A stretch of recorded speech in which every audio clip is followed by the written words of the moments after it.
Okay, here's Darlington, the founder of KingsLuxe. And yeah, KingsLuxe is a shop that's based in Leicester. And we're trying to explore the London market.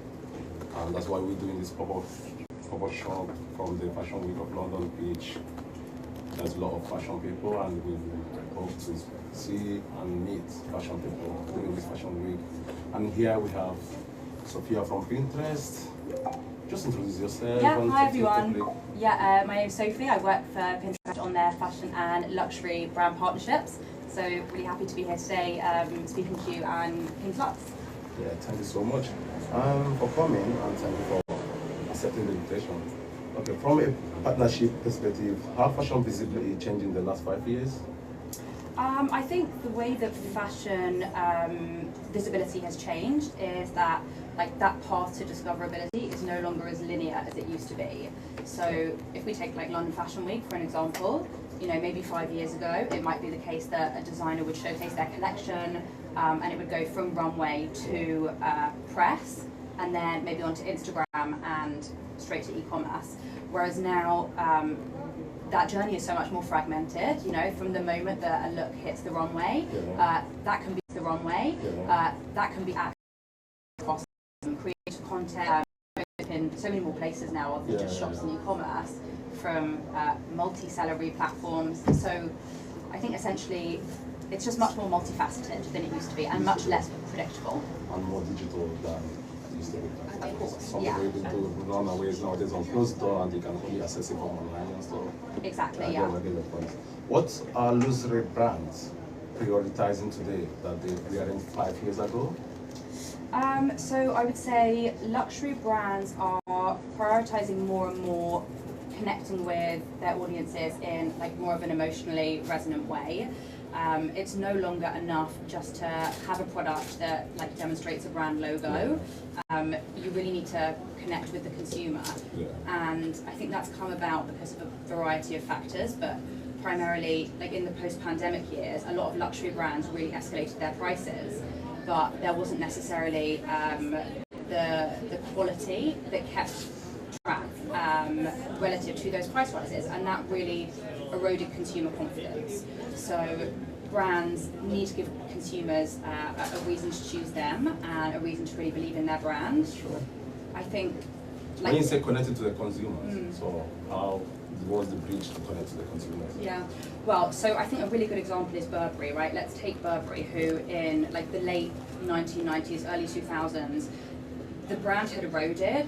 They had overexposure of that check pattern everywhere, and it was kind of losing that really premium feel.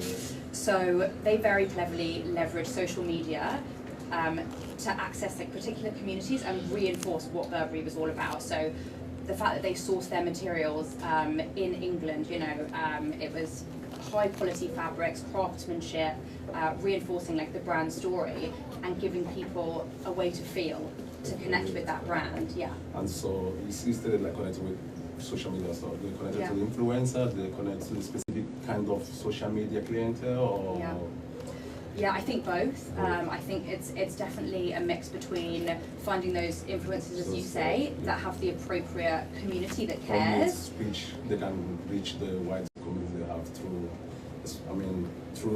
connecting with Burberry, and Burberry connecting with them so they can reach the wide community they have, and that's how Burberry reach to the clients.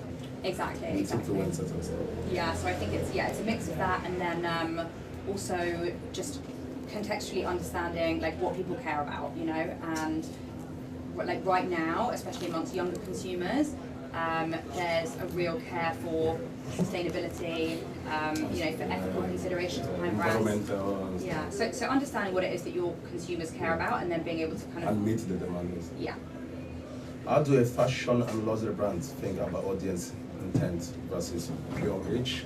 I think it's a balance. It's definitely a balancing act. There is value to be had in getting your brand in front of as many people as possible.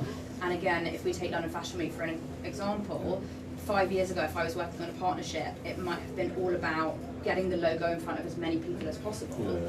But the difference today is that whilst that's still valuable, we also have the ability to drive more qualified reach of a qualified audience. And so knowing that you're getting your brand in front of someone who's actually likely to take action with it is something that's also very important. Yeah. How important is cultural credibility when building partnerships today?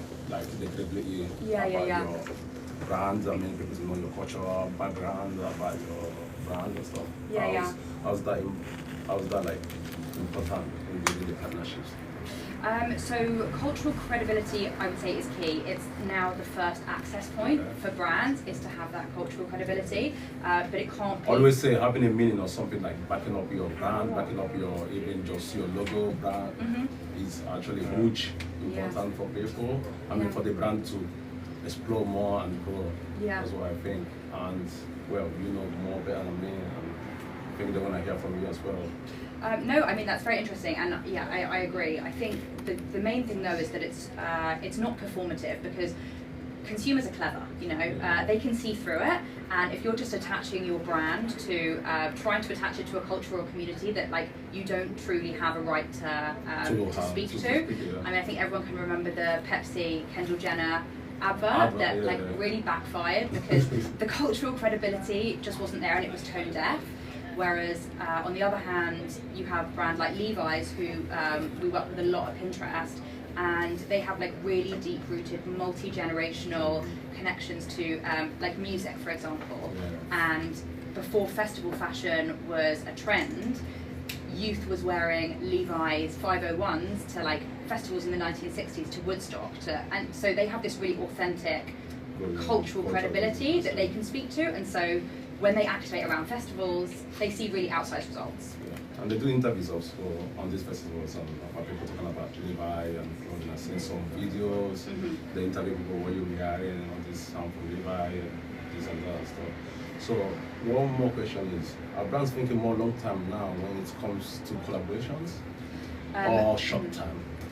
Yes, I would say there's definitely a trend away from short-term kind of bursts where you might get a lot of attention and traction for a couple of weeks afterwards, but then things die down.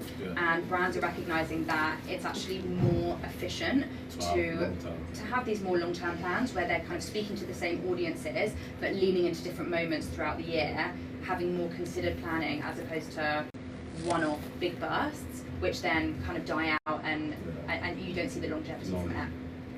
What role does community play in driving conversation?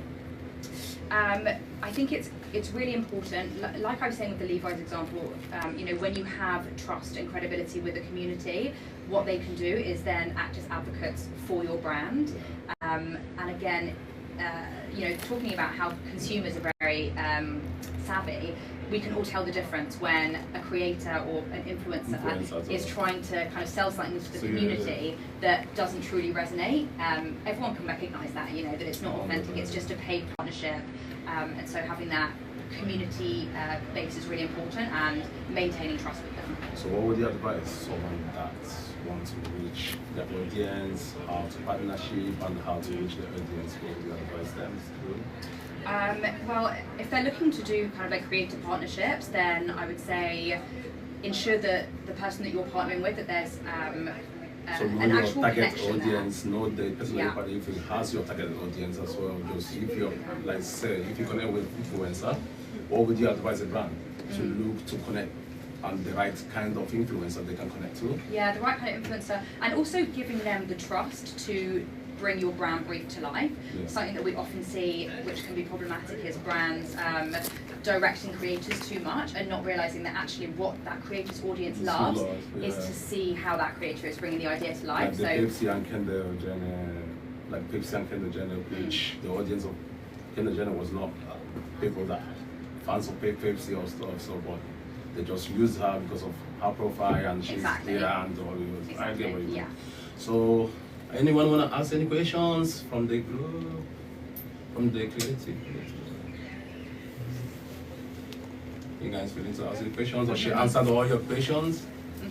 Asked quite a lot earlier. Okay. Yeah, beforehand. Okay. All right, that's sweet.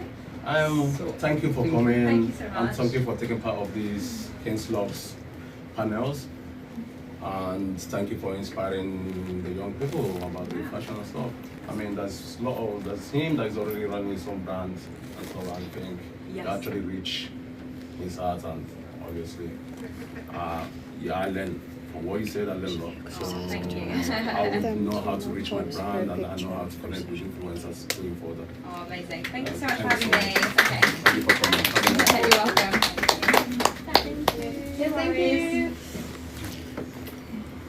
Okay, was that Yeah, that in was- line with what you were expecting?